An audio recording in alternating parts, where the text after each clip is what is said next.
commencer à faire appliquer ce qui est dans les textes, c'est-à-dire que tous les généraux, tous les officiers supérieurs âgés de plus de 64 ans doivent dégager.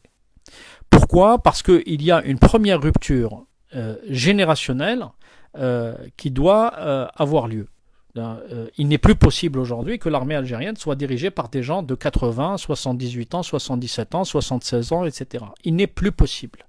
Donc il faut commencer par appliquer une règle, c'est tous les officiers supérieurs âgés de plus de 64 ans doivent partir à la retraite.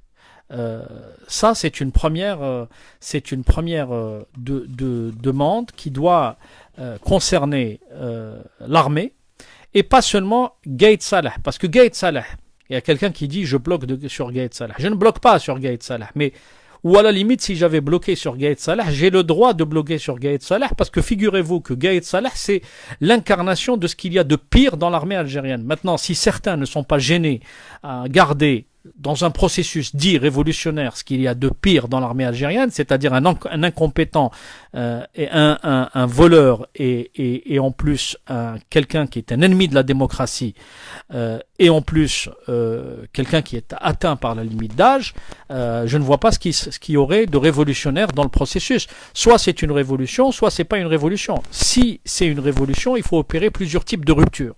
La première des ruptures, à mon sens, c'est une rupture générationnelle. Les Algériens de 27 ans ne peuvent plus accepter que ceux qui les gouvernent aient 80 ans. Ce n'est plus tenable. Donc Gaïd Salah, oui, c'est une cible prioritaire. Gaïd Salah. Et Gaïd Salah n'a pas à être amalgamé avec l'armée algérienne. L'armée, c'est une chose.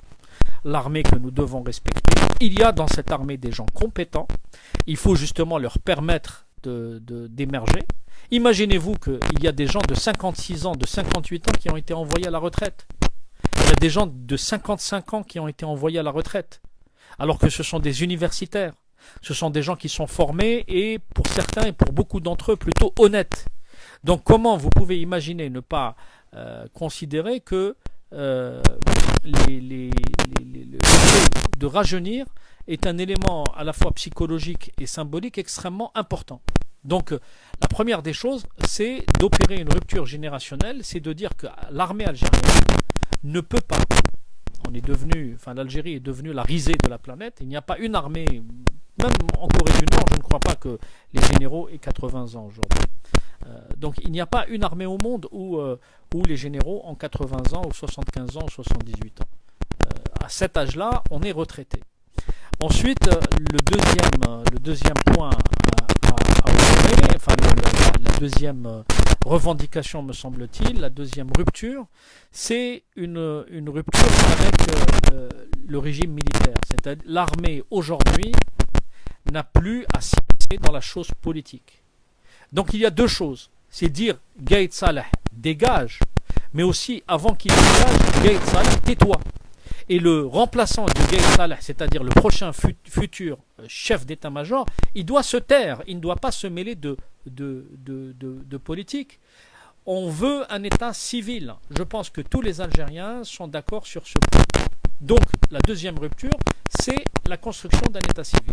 Et que l'armée, en tout cas ses généraux, rentrent dans les casernes, s'occupent de la sécurisation des frontières, s'occupent de la sécurisation de l'espace aérien, l'espace, des zones navales, etc.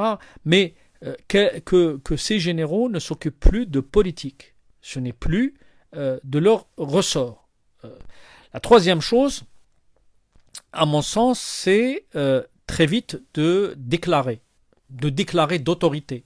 Si on fait appliquer l'article 7, la souveraineté ou le peuple est la seule source de souveraineté, si on fait appliquer l'article 7, le peuple peut décréter que la constitution est caduque, il n'y a plus de constitution en Algérie, que le code électoral est caduque, qu'il n'y a pas d'élection présidentielle